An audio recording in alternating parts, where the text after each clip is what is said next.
I'm quite up against the door there. I think there'll be a room for a second person as well. There's a lot of room in there. I like that. I like it a lot. Welcome back to the channel. Welcome back to my back garden again. During the winter, I've been using my Terra Nova Southern Cross 2 4-season tent for all my backpacking trips. These have all been single night affairs, but if I'm honest, most of the conditions I've been camping out in this winter, on all but probably 2 occasions, the Southern Cross 2's been overkill. So on my last camp, I reverted to using my MSR Hubba Hubba NX2, and it was perfectly fine. Copes with sub-zero temperatures absolutely perfectly, although it is a little bit draftier than the Southern Cross 2. What I like about the MSR is that it's really wide.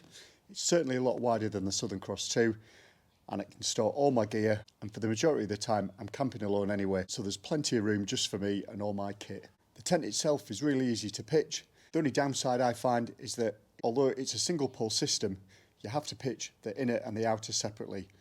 So the inner goes up, and in inclement weather that can be a bit of a bummer because the inside of the tent can get wet while you're waiting for the outer to come on. It's not the lightest of backpacking tents. It's about 1.7 kilos when it's packed away.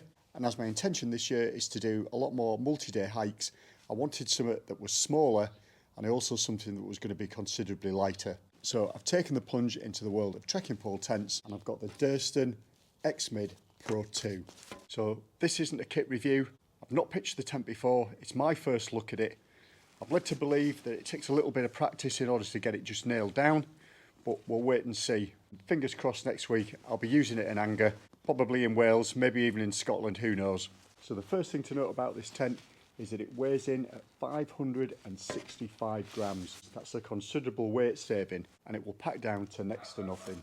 So the main body of the tent is made of Dyneema, or DCF, which stands for Dyneema Composite Fabrics. The floor of the tent, however, is woven nylon, so it makes it slightly heavier, but I don't think in all honesty it's going to make that much of a difference. The footprint itself was also on offer, so I've gone and I've bought that as well to give the bottom of the tent a little bit more protection. And as I've never used a trekking pole tent before, I don't even use trekking poles. I've treated myself to some Durston Z-Flix poles as well.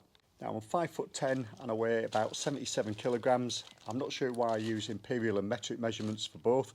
It's just the way that I operate. And the tent itself is primarily just going to be for me, although I hope to have some company for some of my camps this year. We'll just have to wait and see. And I've opted for the 2-person tent because I want to have plenty of room as well. And I think when you're spending a lot of time in the tent, it's nice to be able to spread out and have your kit lying around as well. So Durston claim that these are the world's lightest adjustable poles, weighing in at just 88 grams each. They don't feel particularly robust. I'm sure they will definitely be up to the job.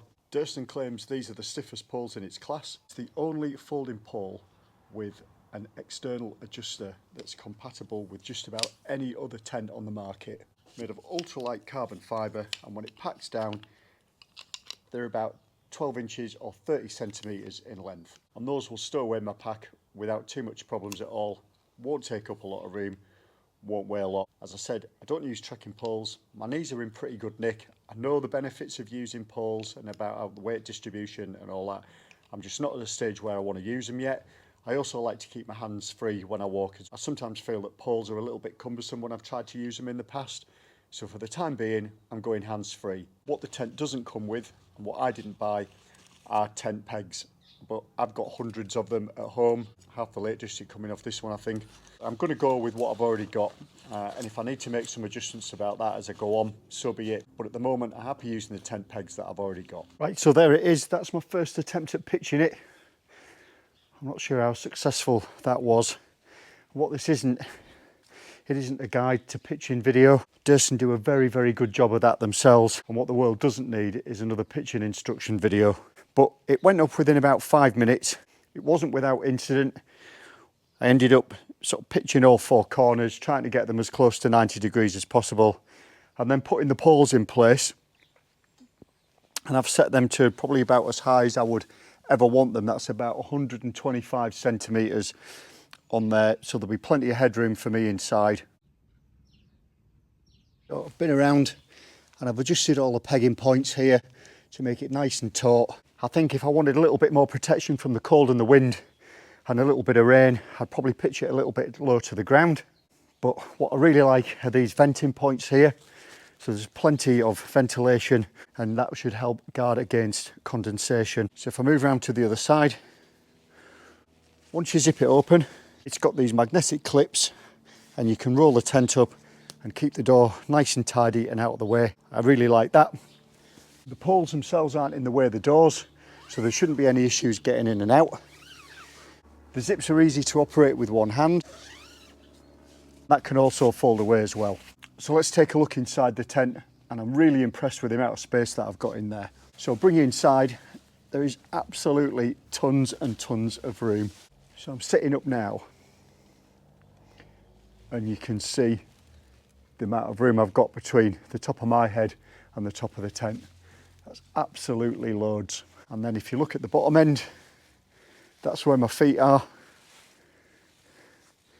And when I lie down, not the most flattering of angles, but you can see how much headroom I've got as well.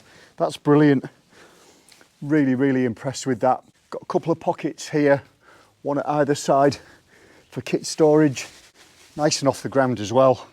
So for things like batteries and stuff that get a little bit cold in the night, just keeps them off the floor.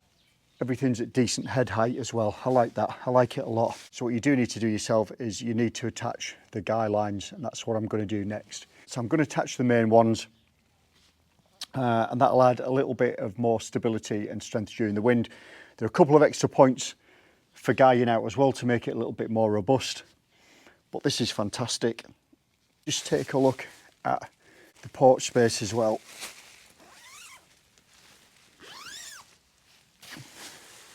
There's a lot of room in there for pitching additional kit and also for cooking as well in inclement weather. I like that. I like it a lot. Not as much room as the Southern Cross 2, admittedly, but still plenty of room besides. In terms of two people, what do we think? If I go in that end, and I'm quite up against the door there, I've still got a stack of room. And I've got to be honest, I think there'll be a room for a second person as well. So who knows, if I get some company this summer, this could well be the tent that I'm going to use. So I've spent 5 to 10 minutes just going around and making some adjustments. I've attached those guy lines so they run in line with the ridge of the tent. And what I've done, if you look inside, I've just lowered the poles just a little bit, 5 centimetres to 120. That seems to have shored everything up a treat. That's nice and taut. Same over here, no problems at all there. That's really good. And then if you'll have a little look around, there's some additional guying points there just to add that extra stability in higher wind. And I'm going to attach some bungee cord there as well, just to give that another extra little pegging point, as well as at the base of the doors. And I think what I'll do before I use it in anger, I'm going to take it out perhaps a couple of times next week, just into the back garden again, and just get that practiced, get it nailed down, so that I'm happy that I can do it if it starts raining and if it's windy weather. But I'm really excited to use this one. So I've been around and made some final adjustments, and I have to say I'm really happy with it now. Still need a little bit more practice. If anyone owns a Durston out there, comfortable with using trekking poles or any other trekking pole tent where they think they could offer some words of advice and some pointers and tips or whatever, please drop a comment below. I'm always interested in hearing from you. And this is part of the camping community that I really like, is that everyone's happy to share tips and advice and stuff like that. It's always learning. Okay, so what I've done is I've put my smaller backpack and my trail shoes in there just to give you a bit of scale. But yeah, the other thing I've just worked out as well is that I can use one clip there for clipping the outer back. And then if you just bring your back inside again and show you there, I can use the other clip on the other side, and that'll pin the inner back as well. So there's absolutely loads of opportunity to get the tent open and get it well ventilated, especially if I'm going to be using it during the summer as well, and there's going to be some warmer weather. That'll be brilliant. So as I explained at the start of the video, this isn't a review, it's just my first look at the tent and my first attempt at pitching it as well. So please don't hold back with your comments, let me know what you think, and hopefully in the next couple of weeks I'll be out using it on consecutive days and I'll let you know what it's like then. Until then, I'll see you in the next video.